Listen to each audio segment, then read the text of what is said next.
जय हिंद मेरे सभी प्यारे भाइयों को, मैं राहुल एक बार फिर से आप सभी का स्टडी आईक्यू में स्वागत करता हूं। तो कैसे हो आप सभी? और वैसे तो सभी सही होंगे। और अभी थोड़ी देर पहले हमने पढ़ा था कंपाउंड इंटरेस्ट, अब पढ़ेंगे हम ज्योमेट्री। ठीक है, ज्योमेट्री का ये हमारा पार्ट है। कौन सा पार्ट चल रहा है? 7वां। सर दिखाना एक बार, यहाँ तक दिख रहा है? ठीक है, ज्योमेट्री पार्ट 7। ठीक है, तो स्टार्ट करते हैं क्वेश्चन। ये कैसे दाग सा लग गया? तो स्टार्ट करते हैं क्वेश्चन। पहला क्वेश्चन सर लगा दीजिए। तो पहला क्वेश्चन आपकी स्क्रीन पर आ चुका है। ठीक है, इस क्वेश्चन को पहले आप पढ़ लो। ये सिर्फ आपके लिए किस लिए कि स्क्रीनशॉट लेने के लिए। एक बार क्वेश्चन को पढ़ लीजिए, फिर मैं अपने हिसाब से क्वेश्चन जो बताऊंगा उसके हिसाब से इस क्वेश्चन को आपको सॉल्व करना है। ठीक है, क्वेश्चन पहले देख लेते हैं क्या क्या कह रहा है। कह रहा है कि दो सर्कल हैं, तो हमने बना दिया भाई दो सर्कल। पहला बना दिया, ठीक है, ओके। और जो दूसरा है वो दोनों आपस में छू रहे हैं एक दूसरे को, और जो दूसरे वाला छोटा है तो दूसरा वाला इसे जब छू रहा है तो हमने अंदर से ऐसे करके बना दिया। ये एक ऐसे बना दिया भाई, ये दूसरा वाला बन गया। ठीक है, अब आगे चलते हैं। अब क्वेश्चन है क्या क्या क्या है। क्वेश्चन कह रहा है, एक बार क्वेश्चन हटा दीजिए सर, पढ़ लिया होगा अभी तक आपने। एक बार क्वेश्चन हटाओ जल्दी से। ठीक है, क्वेश्चन कह रहा है कि एक रेडियस दे रखी है हमारे को कितनी, 2 सेंटीमीटर, और एक रेडियस दे रखी है हमारे को 3 सेंटीमीटर।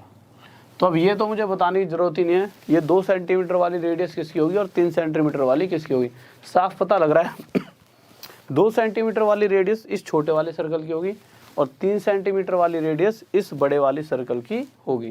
क्वेश्चन ने हमसे पूछा क्या है? क्वेश्चन कह रहा है कि जो ये सर्कल की, जो बड़े वाला सर्कल है, इसकी एक कोड है, ये ऐसे जा रही है और ये छोटे वाले सर्कल को छूते हुए जा रही है। तो कह रहा है इस वाली जो कोड की ना ए बी, ये वाली लंबाई बतानी है हमारे को, ए बी की लेंथ बतानी है।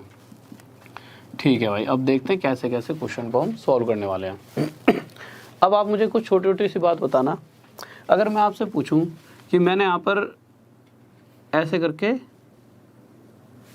सेंटर बना दिया, किसका? इस छोटे वाले का सेंटर बनाया, तो बड़े वाले का जो सेंटर होगा वो भी इसी लाइन पर, जो जैसे छोटे वाले का सेंटर अगर ये है ना, जैसे मैंने ये लाइन बना दी ऐसे करके और इस लाइन को आगे ऐसे ले जाऊं, तो पक्का है बड़े वाले का सेंटर भी इसी लाइन पर होगा। क्यों होगा?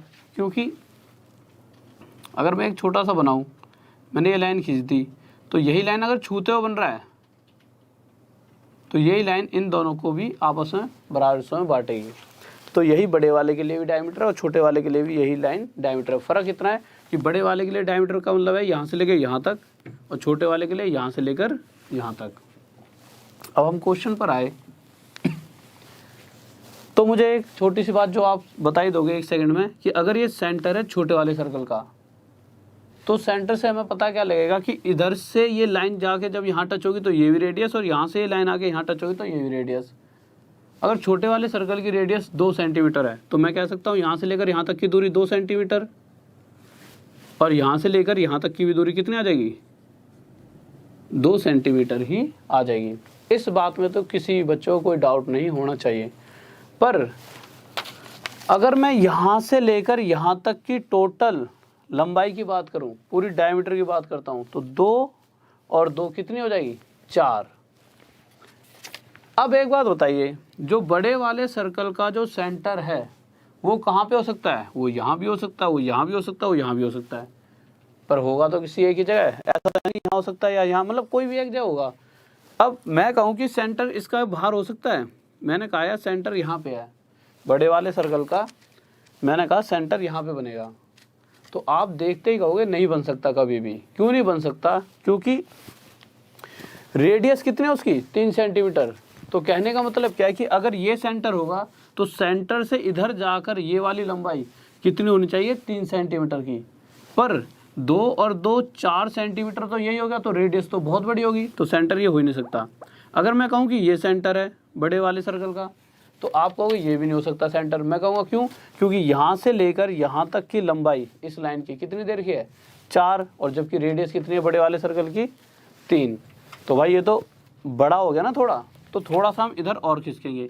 तो हमने मान लिया कि कहीं ना कहीं यहाँ हो सकता है सेंटर,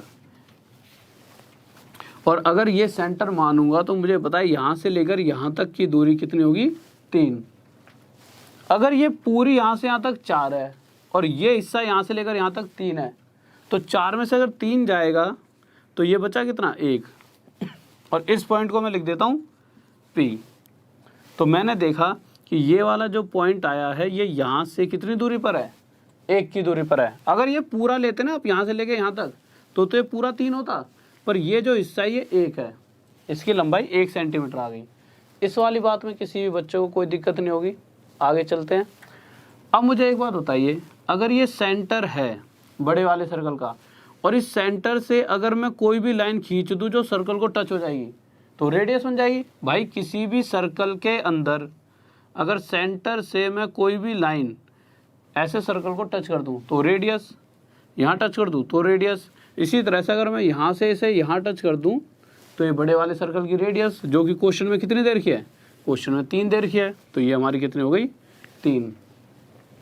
और एक बात और जो कि अभी तक हम सीखते आ रहे हैं, हमने क्या सीखा है, अगर इस तरह से कोई सर्कल है और ऐसे कोई टेंजेंट जा रही है और इस सेंटर से होते हुए कोई लाइन ऐसे जाके इसको टच कर जाए, तो ये जहाँ पर मतलब ये भी वहीं टच कर रही है जहाँ ये टेंजेंट टच कर रही है, तो ये दोनों मिलकर आपस में कितने डिग्री एंगल बनाएंगे, 90। तो इसी तरह से अगर आप यहाँ देखोगे तो ये भाई टेंजेंट है छोटे वाले सर्कल की, और यहीं पर ये वाली जो लाइन है इसकी यहाँ पे आगे ये मिल रही है, भाई छोटे वाले की लाइन यहाँ पे आगे मिल रही है, तो ये दोनों मिलकर क्या बना देंगी, 90 डिग्री का कोण। तो साफ साफ पता लगा कि जो ये वाला ट्रायंगल बनेगा, ये ट्रायंगल एक राइट एंगल ट्रायंगल बनेगा। और राइट एंगल ट्रायंगल के अंदर होता क्या है, तो देख लेते हैं, इसको हम मान लेते हैं D। तो राइट एंगल ट्रायंगल बनेगा, थोड़ा बड़ा कर देते हैं, इसी इमेज को थोड़ा बड़ा कर दिया, ये A है हमारा, A का A ही रहेगा, इसको D लिख दिया है और इस पॉइंट को हमने P लिख दिया है। ये हमारा 1 है, ये हमारा 3 है और ये हमारा 90 डिग्री का है। अगर मैं आपसे AD की लेंथ चाहूँ तो आप क्या कहोगे, AD की लेंथ क्या होगी, AD की लेंथ होगी AD का स्क्वायर, भाई P का स्क्वायर प्लस B का स्क्वायर इक्वल टू H का स्क्वायर होता है पाइथागोरस। इसका मतलब AD का स्क्वायर प्लस 1 का स्क्वायर 1 बराबर 3 का स्क्वायर 9। यहाँ से जब मैं AD की वैल्यू निकालूंगा तो AD की वैल्यू आ कितनी जाएगी मेरी, 2√2। सोल्व करने ला, एक उधर जाके माइनस हो जाएगा, 8 आ गया, 8 का जब रूट करेंगे तो 2√2 आएगा। और मुझे ये भी पता है कि अगर A से लेकर D की लाइन 2√2 निकलेगी तो D से लेकर B की कितनी आएगी, तो वो भी तो 2√2 आएगी। आप कहोगे क्यों, क्योंकि देखो इस फिगर को जब नीचे बनाएंगे तो होगा क्या, ये तो एक ही रहेगा और ये वाली लेंथ अगर ऊपर 3 है तो ये नीचे भी क्या रहेगी, 3 ही रहेगी, तब भी हमारा ये डी बी कितना आ जाएगा, 2√2। और मुझे पता है ए बी किस किस से मिलके बना है, ए डी और डी बी से, तो ए बी किस किस से मिलके बना है, A D plus D B. और जब दोनों को जोड़ दिया तो कितना हो गया, 2√2 प्लस 2√2, ये आंसर आ गया हमारा 4√2, ये आंसर हो गया। इस बात में किसी बच्चों को डाउट जल्दी से बताइए कोई दिक्कत नहीं है, हाँ भाई जल्दी से बताइए। बहुत बढ़िया भाई, बहुत बढ़िया, शाबाश, सभी बच्चों का आंसर आ रहा है। नेक्स्ट क्वेश्चन देखिए क्या कर रहा है। तो अगले क्वेश्चन पर चलते हैं, इसको मिटा देता हूँ एक बार, ठीक है, स्क्रीनशॉट ले लेना। तो नेक्स्ट क्वेश्चन देखते हैं।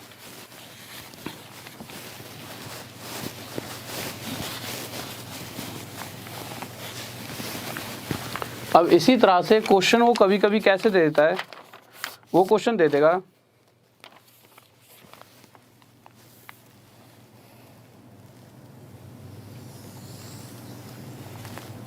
कह देगा कि दो सर्कल हैं,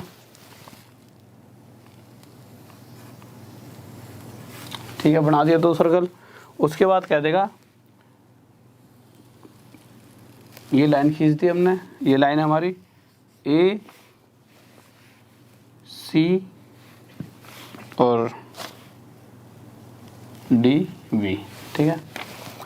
कह देगा O is the centre of circle, O is the centre of circle. यहाँ तक दिखाई दे रहा, देखना एक बार, दिख रहा है। ठीक है, ओ वृत्त का केंद्र बिंदु है। ठीक है अब होगा क्या,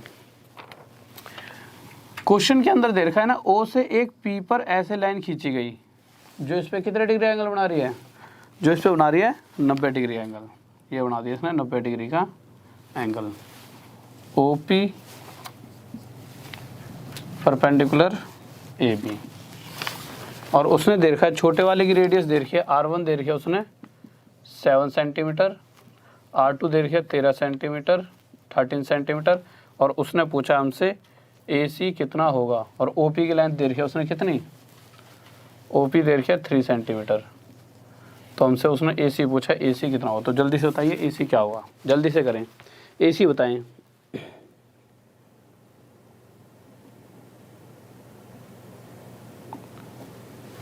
ओके भाई ठीक है ओके नितिन भाई, तुम्हारी बात भी मानी जाएगी। ठीक है, तो अब जल्दी से AC की लेंथ बताइए कि AC कितना होगा। तो अब देखते हैं होगा क्या ज़्यादा। अब एक बात बताइए, अगर ये छोटे वाला रेडियस का मतलब क्या है, ये छोटे वाले सर्कल का होगा, और अगर ये बड़ा है तो इसका मतलब ये बड़े वाले सर्कल का रेडियस होगा। अब एक बात बताओ यार, अगर मैं ऐसे कर दूं, मैं इस सेंटर से एक लाइन ऐसे करके यहाँ टच कर दूं, तो आप क्या कहोगे भाई, सेंटर से अगर इस सर्कल पे ये लाइन यहाँ पे टच हो गई तो ये रेडियस बन गई, और छोटे वाले की रेडियस है कितनी 7, तो मैंने यहाँ पे लिख दिया 7। ओ से लेकर पी तक की दूरी कितनी देर की है 3, तो ये मैंने लिख दिया 3। ये कौन सा एंगल है, कौन मतलब ये एंगल तो 90 डिग्री है, मतलब कौन सा ट्रायंगल है, राइट एंगल ट्रायंगल। और राइट एंगल ट्रायंगल में होता क्या है, अगर इसी फिगर को OPC को मैं थोड़ा बड़ा कर देता हूँ, जिससे आपके लिए थोड़ा फ़ायदा रहेगा। मैंने क्या करा, इसको बड़ा कर दिया ऐसे, जिससे आपको समझ आए, साफ साफ दिख जाए। ये P है हमारा, ये O है, और ये C है। ठीक है, तो अब होगा क्या, ये 3 दे रखा है, ये हमें 7 दे रखा है, हमें CP निकालना है। तो प्यार से निकाल लेंगे भाई, जिस भी ट्रायंगल का एक एंगल अगर 90 डिग्री का है, 90 डिग्री का है, तो उसमें पाइथागोरस थ्योरम लगेगी। पाइथागोरस थ्योरम मतलब इस वाली साइड का स्क्वायर प्लस इस वाली साइड का स्क्वायर बराबर किसके हो जाता है, जो ये 90 डिग्री के सामने वाली साइड होती है इसके स्क्वायर के, और 7 का स्क्वायर कितना हो जाएगा 49। अब होगा क्या, जब 3 का स्क्वायर करेंगे तो ये कितना हो जाएगा 9, और जब 9 को उधर जाके माइनस करेंगे तो CP स्क्वायर इक्वल टू कितना आ जाएगा 40। ठीक है, अब अगर यहाँ से CP की वैल्यू निकाली जाए तो ये कितने आ जाएगी 2√10। सोल्व करके देख लेना। तो कैलकुलेशंस अब मैं थोड़ी सी स्पीड धीरे धीरे बढ़ाने वाला हूँ, क्योंकि चैप्टर्स क्या है बहुत दिनों में जा रहे हैं। क्यों जा रहे हैं इतने दिनों तक, क्योंकि मैं धीरे धीरे कैलकुलेशन भी बताता हूँ, रूट अब तो ये तो चाहिए, तो कैलकुलेशन आपको खुद आनी चाहिए। ठीक है, तो CP की वैल्यू कितनी आ गई हमारी 2√10। अब ठीक है, हमारे पास CP आ गया 2√10, यहाँ पर लिख दिया, मतलब यहाँ से लेकर यहाँ तक की लंबाई आ गई हमारे पास 2√10। अगर मैं इसको यहाँ से एक बार मिटा देता हूँ, अगर मैं इसे यहाँ से यहाँ टच ना करके इसी पॉइंट से मैं इसको यहाँ टच कर दूँ, तो इस बार ये बड़े वाले सर्कल की रेडियस होगी। और बड़े वाले सर्कल की रेडियस कितनी दे रही है हमारे को 13। और अगर इस वाली फिगर को बड़ा करा जाए, हमें यहाँ से CP मिल गया, यहाँ पे लिख देता हूँ CP मिल गया मुझे कितना 2√10 है। अगर मैं A से लेकर P तक की लंबाई निकालना चाहूँ तो भाई वही जिस भी त्रिभुज के अंदर, जिस भी ट्रायंगल में एक एंगल 90 डिग्री का है, वहाँ पे क्या बनने वाला है, वहाँ पे पाइथागोरस थ्योरम लगेगा। और पाइथागोरस थ्योरम का मतलब क्या है, तो ये 90 डिग्री दे रखा है इस वाले में OPA में, OPA की अगर आप बात करते हैं, इसको थोड़ा बड़ा कर यहाँ लिख दिया है, ये हमारी कितनी देर की है 3, ये हमें निकाल ली, और ये हमें कितनी देर की है 13। तो अभी तक हम सीख चुके हैं कि किसी भी ट्रायंगल में अगर एक एंगल 90 डिग्री का है तो होता क्या है, उसकी ये वाली साइड का स्क्वायर प्लस ये वाली साइड का स्क्वायर इक्वल टू होता है 90 डिग्री के सामने जो भी साइड है उसका स्क्वायर। कितना हो जाएगा 169। 3 का स्क्वायर कितना होता है 9, ये उधर जाके माइनस होगा तो AP का स्क्वायर कितना आ जाएगा 160। और यहाँ से AP की अगर मैं वैल्यू निकालूँ तो AP की वैल्यू आ जाए 4√10। तो मुझे पता लगा कि यहाँ से लेकर यहाँ तक की पूरी तो कितनी है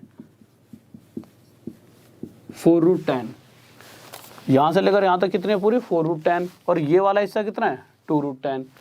अगर इस पूरी लाइन में से मैं इस वाले हिस्से को हटा दूं तो मेरे पास AC बचेगा। तो AC हमें पता लग गया क्या होगा, अगर इस 4√10 में से मैं 2√10 हटा दूं, 2√10 हटा दूं, तो मुझे मिल गया 2√10। सर देखना यहाँ तक दिख रहा है, एक बार जल्दी देखो। तो ये 2√10 हमारा क्या आ गया आंसर AC का। इस बात में किसी बच्चों डाउट जल्दी से बताइए। ओके भाई, बहुत बढ़िया, शाबाश, सभी बच्चों का आंसर भी आ गया, गजब, बेहतरीन। नेक्स्ट क्वेश्चन की तरफ चलते हैं। ठीक है, अब देखिए अगला क्वेश्चन, देखिए क्या कर रहा है।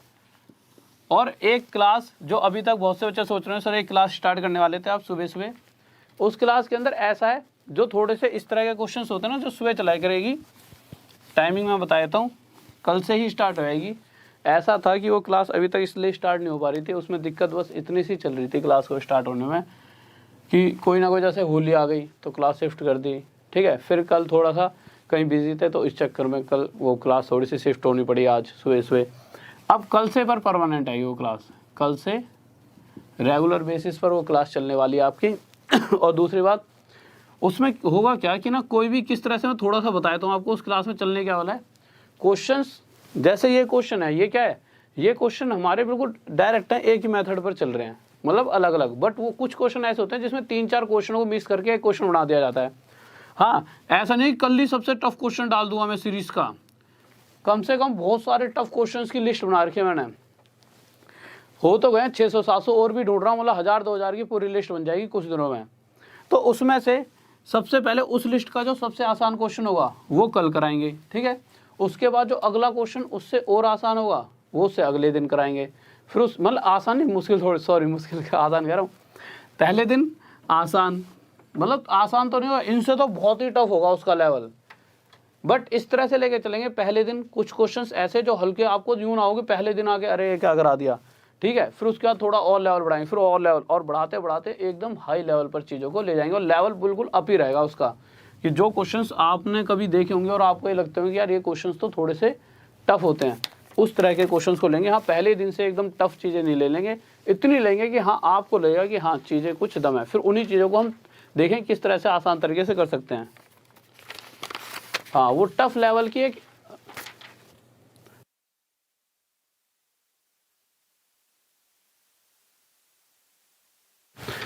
हाँ ठीक है, मतलब कि वो इस तरह से होगा जैसे कुछ क्वेश्चंस होते हैं ना बिल्कुल टफ होते हैं, उनके लिए बिल्कुल स्पेशली क्लास है वो। ठीक है, तो बस ये मैं सोच रहा कोई कहे सर जी इसमें तो इतने 10-10 मिनट क्यों ले रहे हो क्वेश्चन कराने में, वो क्लास ही इसके लिए है।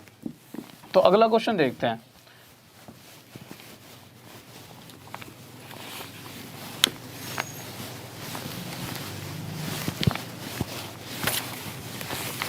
तो देखिए नेक्स्ट क्वेश्चन पर आते हैं हम।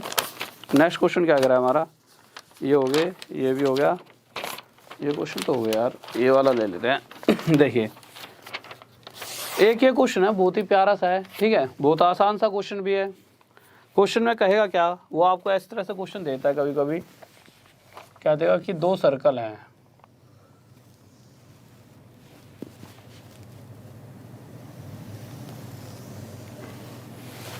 ये दोनों एक दूसरे को आपस में काट रहे हैं। उसके बाद क्या देगा,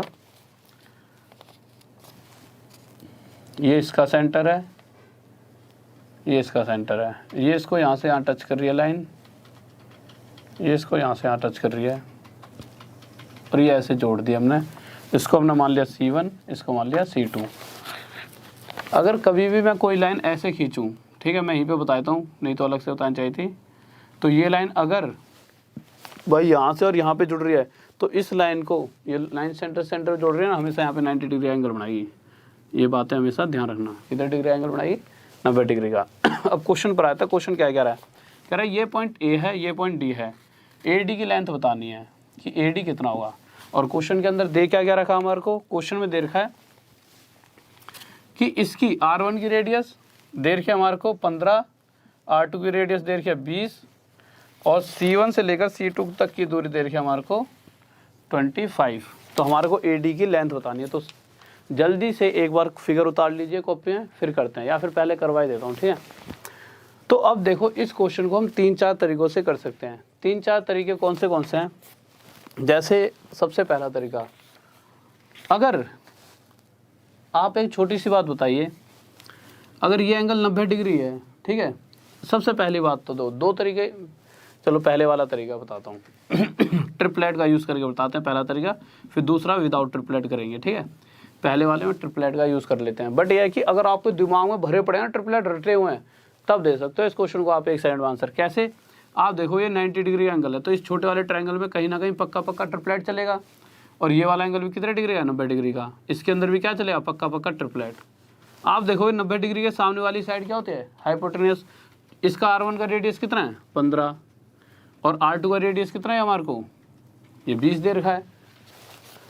अगर आपको यहाँ से पक्का हो चुका है कि हाँ भाई ये 90 डिग्री का कोण और इसमें ट्रिपलेट चलेगा, तो अब आप एक ऐसा ट्रिपलेट देखो जिसके अंदर ये थोड़ा सा वैसे, अगर यह कि ट्रिपलेट दिमाग में तो बहुत जल्दी हो जाएगा। तो आपको चेक क्या करना है? आपको ये चेक करना है कि ऐसे ट्रिपलेट देखने हैं दो जिनके हाइपोटेन्यूस 15 और 20 हों। एक ट्रिपलेट वाली सीरीज में हाइपोटेन्यूस 15 होगा और एक सीरीज में होगा ट्रिपलेट 20। पर उसकी जो ये वाली एक लेंथ होगी, दोनों ट्रिपलेट वाली सीरीज में ये वाली लेंथ सेम होगी। तो आप क्या क्या लिख सकते हो? एक तो ये वाला आपने सुना होगा 9, 12, 15, ठीक है। और एक होता है 12, 16, 20। होते हैं ना दो ट्रिपलेट, दो। अब इन दोनों ट्रिपलेट में एक चीज़ देखोगे, पहली बात इसका हाइपोटेन्यूस 15, इसका हाइपोटेन्यूस 20। तो ये वाली दोनों सीरीज हम यहाँ यूज़ कर सकते हैं। और दोनों के अंदर मैंने क्या कहा था, ये इधर उधर लिख सकते हैं, तो 16 इधर लिख दो और 12 इधर। तो एक साइड ऐसी भी है जो दोनों में कॉमन है। तो मेरा कहने का साफ साफ मतलब क्या है कि अगर इस सीरीज़ को मैं यहाँ पर रख के देखूँ तो मैं देख लेता हूँ, ये अगर 15 है, ये तो भाई इसमें चेंज ही नहीं होता, ये दोनों इधर उधर हो सकते हैं। ये हमारी कितनी हो जाएगी? 9। और इस वाले में देखूं तो ये 20 है, ये वाली कितनी हो जाएगी यहाँ से लेके यहाँ तक? हमारी 16। आप कहोगे सर इसको 16 क्यों नहीं लिया? ये लाइन दोनों में कॉमन है और दोनों में कॉमन क्या है? 12। तो इसको मैं 12 ही ले सकता हूँ। तो ये क्या हो गया? 16। तो अब आप देखोगे इसको मैं 12 रख देता हूँ, दोनों के लिए कॉमन, इसमें भी 12 आ रहा है, इस वाली सीरीज़ में भी। अगर 9 और 16 का टोटल 25 हो रहा है प्लस करके, तो एकदम 100% हमने सही माना है। तो 9 और 16 टोटल करके कितना बनता है? 25। तो यहाँ से बिल्कुल सेटिस्फाई हो रही है कंडीशन कि हाँ ये दोनों ट्रिपलेट्स हैं वो 100% हमने सही रख कर देखे हैं। तो इनके हिसाब से तो भाई यहाँ से लेके यहाँ तक की लेंथ कितनी है? 12। और हमने अभी तक यही सीखा है, यहाँ से लेके यहाँ तक 12, तो नीचे भी हिस्से वाला कितना होता है? ये भी क्या हो जाएगा? 12 हो जाएगा। और ये 12 है तो ये भी 12। तो टोटल हमारी AD की लेंथ पूछी है वो कितनी है? 12 और 12 24। पहला तरीका तो हमारा ये है। इस वाली बात में किसी बच्चों डाउट? हाँ भाई जल्दी से बताइए। हाँ भाई देखो ट्रिपलेट आपको रटने पड़ेंगे। ऐसा है, इसको मैंने सिखा भी रखा है कैसे होता है भाई। 3 4 5, ठीक है। आपने देखा 12 के लिए, तो 12 कैसे कैसे बन सकता है? 4 3 या 12 या 3 4 या 12, ऐसे तो बनेगा। तो एक बार तो यहाँ से बना दो 4 3 या 12, तो 4 3 या 12, 5 3 या 15, 3 3 या 9। एक तो ये सीरीज बन गई। अब एक बार 3 4 या 12, 4 4 या 16, 5 4 या 20। तो यहाँ से दोनों आ भी गए। अगर आपको याद नहीं है तो 3 4 5 वाली सीरीज़ को याद रखो और यहाँ से भी हम इन चीज़ों को निकाल सकते हैं। या फिर 5 12 13, 8 15 17, 3 4 होते हैं, उनके फर्स्ट लाइन को आप याद कर सकते हो। इसीलिए हमेशा पहली वीडियो से ही हर चीज़ों को देखते हुए चला करो। पहला तरीका तो ये हो गया, ये चीज़ सीख गए होंगे कि ये कैसे निकला, ठीक है। अब तो डाउट नहीं है। अब एक दूसरा तरीका, क्योंकि ऐसा है जितने तरीक़ों से कर लोगे वही तरीके कहीं ना कहीं और यूज़ हो जाते हैं। दूसरा तरीका देखते हैं क्या है। तो एक बार इसे मिटा देता हूँ। उससे दूसरे तरीके से करा भी इसलिए रहा हूँ क्योंकि एक नई चीज़ आपको वहाँ से सीखने को मिलने वाली है। तो इसे मिटा देता हूँ। ये 24 आंसर भी मिटा देते हैं, ठीक है। या फिर फिगर भी दोबारा बनानी पड़ जाएगी मुझे लग रहा है। फिगर ही बनाते हैं, एक सेकंड दोबारा से फिगर बना लेते हैं, ठीक है। तो क्वेश्चन क्या था फिर से देखते हैं।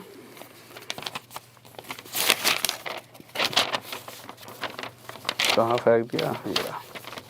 तो ये था कि दो सर्कल थे, इसको बनाते हैं, ठीक है।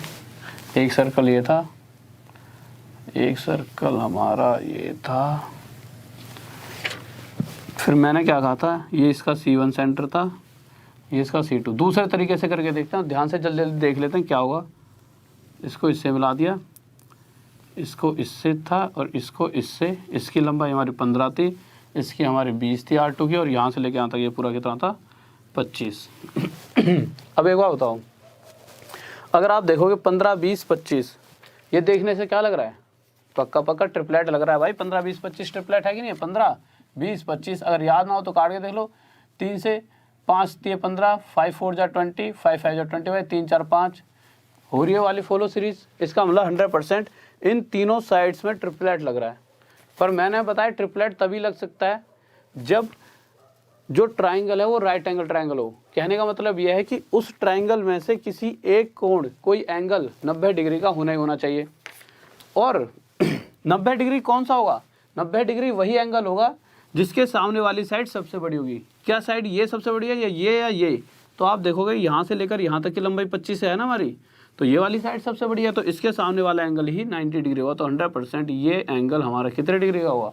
90 डिग्री का होगा। इस बात में किसी बच्चे को कोई डाउट है तो बताइए, कोई दिक्कत नहीं है। अब मुझे एक छोटी सी बात बताओ, अगर मैं आपसे कहूँ कि इस वाले ट्राइंगल का एरिया निकाल के बताओ। ट्राइंगल ये ए है, ये C1 है, ये C2 है। तो किसी भी ट्राइंगल का, कौन से ट्राइंगल का? Right angle triangle. Right angle triangle मतलब जिसका एक एंगल 90 डिग्री का हो। अगर मैं ऐसे किसी ट्राइंगल का एरिया निकालना चाहूँ तो उसका एरिया होता है half base into height. Base होता है क्या है और हाइट क्या होती है? 90 डिग्री के साथ में जो दो साइड होती है, 90 डिग्री किससे? इससे और इस साइड से मिलकर बनना है। इन दोनों में से एक हमेशा बेस होगी तो एक हो जाएगी हाइट। तो भाई 90 डिग्री के साथ में एक ही है, तो एक बेस तो एक क्या है हमारी हाइट। तो बेस मैंने लिया कितना? 20, मैंने 20 मान लिया। आप चाहे 15 मान लो, एक चाहे अगर ये 15 मानोगे तो ये हाइट और ये बेस मानोगे तो ये हाइट। तो हाफ बेस इंटू हाइट कितनी है? 15। ये इसका क्या आ गया? एरिया। इतनी सी बात आपको समझ आ गई होगी। अब दूसरी बात, अगर मैं यहाँ से इसे मिटा दूँ और एक लाइन ऐसे सीधी ले जाते हुए यहाँ पर टच कर दूँ, थोड़ी टेढ़ी मेढ़ी हो गई, ठीक है। तो मुझे पता है ये वाला एंगल भी कितने डिग्री बनेगा? ये वाला एंगल भी 90 डिग्री का बनेगा। किसी भी त्रिभुज, कोई भी ट्राइंगल हो, अगर आपको उसका एरिया निकालना है और आपको अगर हाइट पता है, हाइट किस चीज़ की है पता है, अगर आपको पता है बेस से, ये चीज़ जो मैं इसमें समझा रहा हूँ, जबकि एक क्वेश्चन में डायरेक्ट बता सकता हूँ अभी आपको, बट कुछ चीज़ें सिखा रहा हूँ, उनको ध्यान से सुनना। अगर कोई भी ऐसा ट्राइंगल, जैसे मैंने कोई बेस दे दिया, ठीक है, ये बेस है किसी ट्राइंगल का। अब इस बेस पर अगर आप कोई भी ट्राइंगल बना दो, कोई भी ट्राइंगल, बट आपको ये पता है कि इस पॉइंट से या इस पूरी लाइन से उसका जो ऊपरी वाला सिरा है उसकी ऊंचाई कितनी है, मतलब परपेंडिकुलर डिस्टेंस अगर आपको पता है उसका, तो आप उसका एरिया निकाल सकते हो। जैसे कैसे, कहना क्या चाहता हूँ, आगे जाके इन चीज़ों का यूज़ होगा। जैसे मैंने कह दिया ये एक ट्राइंगल है, ऐसे करके एक ट्राइंगल बनाया और ये इसका बेस है ट्राइंगल का। अगर मुझे ये पता लग जाए इसके बेस से इस वाले पॉइंट का परपेंडिकुलर डिस्टेंस कितना है, परपेंडिकुलर लंबवत दूरी कितनी है, तो लंबवत दूरी के लिए मैं यहाँ से इस पर एक परपेंडिकुलर डाल दूंगा 90 डिग्री, तो मैं आसान इसका एरिया निकाल सकता हूँ। कैसे? हमेशा एरिया क्या होता है? Half base area into height. Height क्या है? परपेंडिकुलर डिस्टेंस किससे? इस ऊपर वाले कोने से इसके बेस का। तो हाइट क्या आ जाएगी? ये h। इसके लिए अभी तो ये h बन गई, इससे तो ये सॉल्व हो जाएगा। पर अगर कभी क्वेश्चन ऐसे आ जाता है कि फिगर ऐसी ना होकर बेस अभी भी यही है, ठीक है, और इस बार ट्रायंगल ऐसे दे दिया, इस तरह का कोई ट्रायंगल आ गया। अब आप एक बात बताओ, इस कोने से क्या कभी इस लाइन के ऊपर परपेंडिकुलर बन सकता है? नहीं, क्योंकि परपेंडिकुलर बनने का मतलब क्या है, इस जब ये यहाँ से कोई पॉइंट सीधा नीचे जाकर 90 डिग्री का कोण बनाएगा, वही क्या होगा? परपेंडिकुलर। और मैंने क्या कहा है, हर एक ट्रायंगल का एरिया निकल सकता है अगर हमारे को पता हो कि इसके बेस से इस वाले पॉइंट तक की 90 डिग्री मतलब परपेंडिकुलर डिस्टेंस कितना है। तो अगर नहीं पता तो हम क्या करेंगे, इसे आगे बढ़ाएंगे, इस पॉइंट से यहाँ पे 90 डिग्री डालेंगे और इस वक्त ये बन जाएगी हमारी हाइट। अब आप क्या कहोगे, यहाँ से लेके यहाँ तक बेस हो गया? नहीं, बेस अभी भी हमारा यही रहेगा। तो अगर इस तरह का कोई ट्रायंगल कभी क्वेश्चन दिखता है पेपर के अंदर, तो इस पूरे को बेस नहीं लेना, बेस वही जो उसका है, base half base multiply h क्या हो जाएगी ये। अब इस क्वेश्चन पर आते हैं, इतनी सारी चीज़ें इसमें वैसे बताने की जरूरत नहीं थी।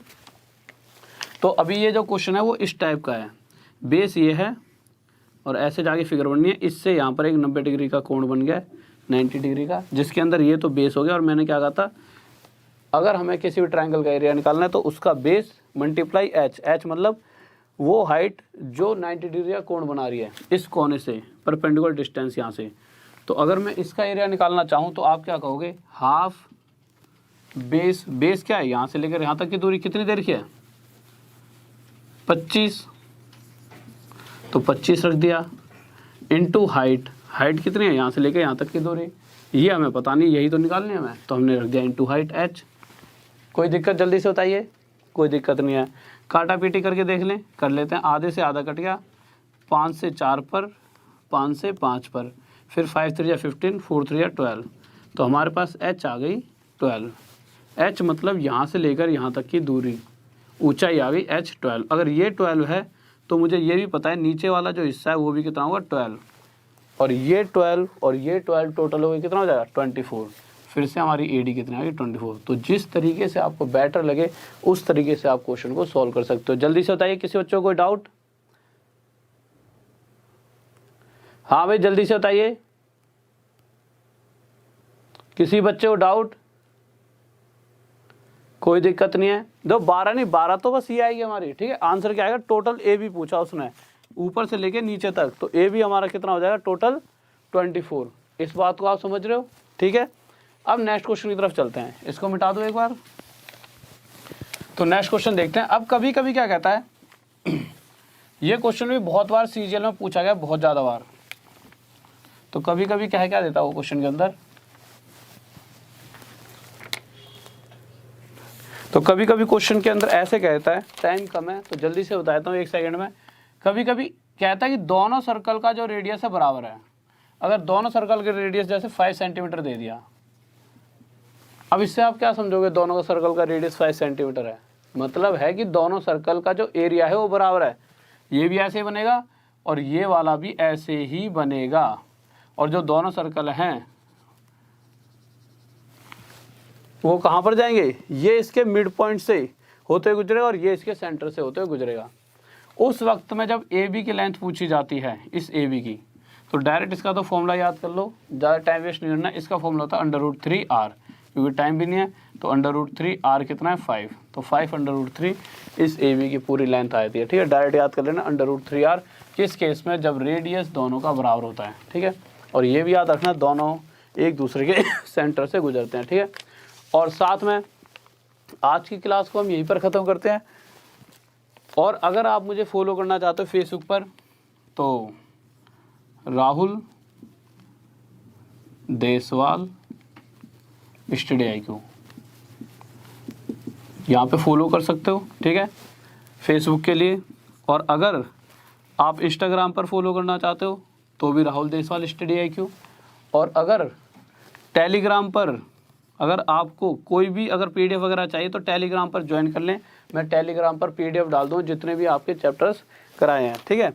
या फिर क्वेश्चन डाउट के लिए ये वैसे तो मेन कि अगर आप डाउट भेजना चाहो, क्योंकि व्हाट्सअप में क्या दिक्कत आ रही थी, व्हाट्सअप में यार क्वेश्चन को बार बार खोलो, किसी का अलग से मैसेज आ रहा है बच्चे, किसी का अलग से मैसेज आ रहा है, ठीक है, तो बहुत ज़्यादा कॉम्प्लिकेटेड सा सीन हो रहा था।